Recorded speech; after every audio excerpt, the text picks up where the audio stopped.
Vyara police સ્ટેશનમાં નોંધાયેલા NDPS ગુનાના વોન્ટેડ આરોપીની તાપી એસઓજી દ્વારા ધરપકડ. વ્યારા પોલીસ સ્ટેશન હદમાં નોંધાયેલા એનડીપીએસ એક્ટના ગુનામાં લાંબા સમયથી વોન્ટેડ ફરતા આરોપીને તાપી એસઓજી શાખાએ ઝડપી પાડ્યો છે.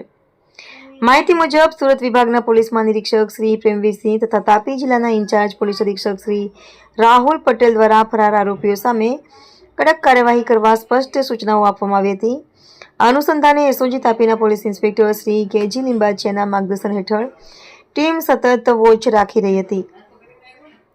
આ દરમિયાન ASI Rajendra Yadav Rao, head constable Kamleshbhai Valvi તથા શરદભાઈ વળવીને બાતમી મળી કે વ્યારા પોલીસ સ્ટેશન ગુના રજિસ્ટર નંબર 1182 412 511 64 2025 હેઠળ એનડીપીએસ એક્ટ 1985 ની કલમ 8C 20B 29 મુજબ વોન્ટેડ ફરતો આરોપી સુનિલ મોહન વસાવે ઉપર 22 રહે ધાનોરા તાલુકો જિલ્લો નંદુરબાર મહારાષ્ટ્ર હાલ Nizar R G Patel high school bus stand નજીક દેખાયો છે. બાતમીના આધારે તાત્કાલિક રેડ કરીને આરોપીને તારીખ 8 સપ્ટેમ્બર 2025ના રોજ બપોરે 3:30 વાગે કાબૂમાં લેવામાં આવ્યો હતો.